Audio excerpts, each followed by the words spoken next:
عجیبه دیگه. سلام، من پریام و این اولین تجربه من از یک نمایشگاه هنرهای معاصر در جاکارتا است.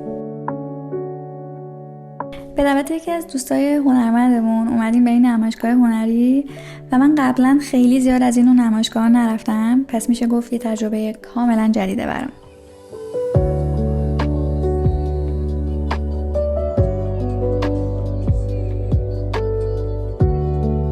موضوع نمایشگاه همونطور که از عنوانش مشخصه تضاد بین چیزی که توی فضای مجازی وایرال و محبوب میشه و اون چیزی که نادیده گرفته میشه.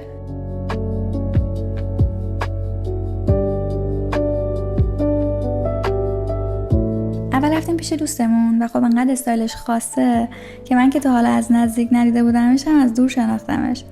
اول که اثرش رو دیدم راستش همینجوری متعجب مونده بودم تا اینکه خودش برامون توضیح داد موضوعشو و بذارید منم براتون تعریف کنم.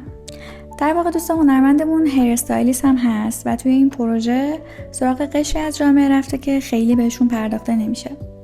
قشر متوسط. در واقع همیشه توی جامعه از قشر پایین یا بالا زیاد صحبت میشه، اما قشر متوسط خیلی بهش پرداخته نمیشه. و این دوستمون این طبقه اجتماعی رو برای پروژهش در نظر گرفته، افرادی که توسط جامعه فراموش شدن و با کوتاهی موهاشون به جای پول ازشون مهمترین چیزی که اون لحظه توی کیف یا جیبشون همراهشون داشتن رو میگرفته و اونو به همراه بخشی از موها و عکس و داستانشون ثبت کرده که وجود این افراد رو یادآوری کنه و یه جورایی توصیفشون کنه. خلاصه شاید در نگاه اول عجیب به نظر بیاد، ولی هنرهای مفهومی همینطوری هن و برای خودم هم این موضوع خیلی جدید و جالب بود.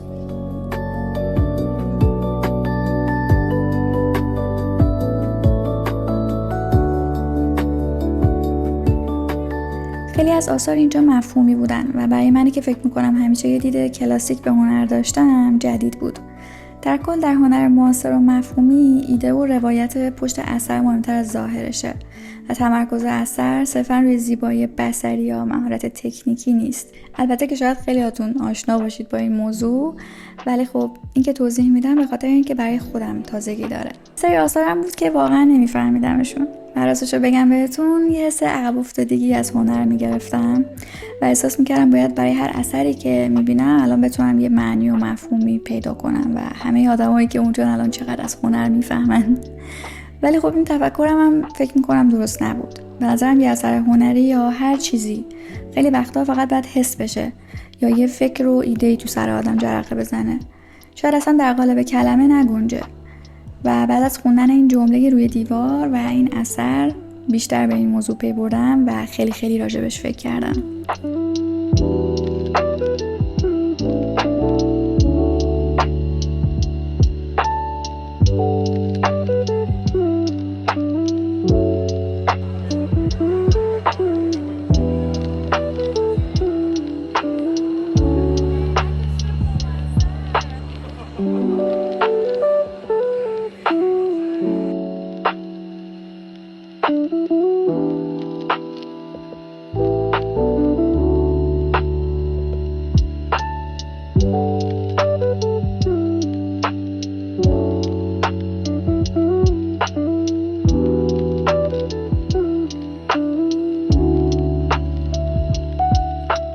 خیلی دوست داشتم با هنرمندای بیشتری ارتباط بگیرم و صحبت کنم، مخصوصا اون هنرمند عینک قشنگ که نقاشیش هم خیلی دوست داشتم، ولی خب هم خیلی شلوغ بود و هم من یه کوچولو ضعیفم تو این موضوع ارتباط گرفتن و حرف زدن.